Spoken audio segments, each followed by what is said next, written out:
Navi Darkroom. Chris, what are your thoughts on hate groups, such as the KKK and the Westboro Baptist Church? I definitely wouldn't say that people in those groups are critical thinkers by any stretch, but I'd like to hear what you think. What do you think drives such groups to hate who they hate? Is it confirmation bias? Could it be conspiracy theory oriented? Is it scapegoating? Is it something else entirely? I'm answering this question literally the same day that I have put up a podcast addressing these exact issues, actually, and there are a number of contributing factors to why people like the KKK and the Westboro Baptist Church and other destructive cults get into a very hateful frame of mind. Almost all of those techniques are propaganda techniques. They were well known to the Nazi Party, they're well known to destructive cult leaders, and they are well known to media outlets such as Fox News, which was the subject of the podcast that I just did with my friend Ruth. There was an excellent article that broke down a number of propaganda tools that are thought-stopping, mind manipulation tools that are used, scapegoating, the whole creating an us versus them mentality, right? Outright use of lies, generating confusion by speaking in generalities and leading a person into a confused frame of mind where they come to a conclusion that you want them to come to without you necessarily having to put that conclusion out there to start with. There's all kinds of tools that are used in order to create fear and hatred. Hatred comes from fear, I think, personally. I think that's where it comes from. This idea of otherness. You have this us versus them mentality created, and many groups do this. It's what drives sports. My team versus your team, and the conflict of it, right? And when it can remain good-natured, and when you know that it's just a game, it's not a problem. But when it ceases to be a game and it starts taking on serious overtones and violent rhetoric enters in, now you're starting to cross lines that you shouldn't be crossing, because you're really just talking about different ideas, right?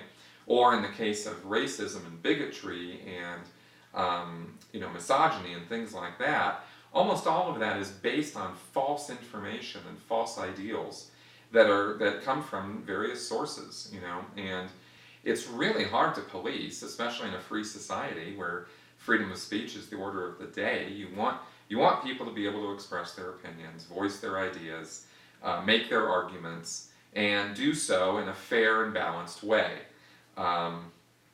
Fox News and similar media outlets, and pretty much, I have to be honest, all media outlets to one degree or another engage in these techniques.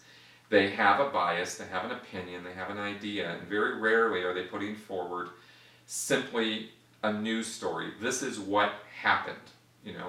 On March 13th, 2006, Joe Blow was walking across the street and got hit by a car. That's the event. That's what happened. That's all that happened. But now we're going to start using rhetoric and imagery to paint maybe the driver or Joe in a certain in a certain light, to make you feel that you're on the driver's side or you're on Joe's side. Maybe Joe, maybe you can paint that story in such a way that Joe had it coming. That stupid moron was jaywalking, and he should have seen that car coming, and he just stepped out in the middle of the road, and of course he deserved to be hit by a car. Well, I don't think anybody deserves to be hit by a car. But you get the point that now you're painting that event in a particular light in order to get people thinking a particular way, right?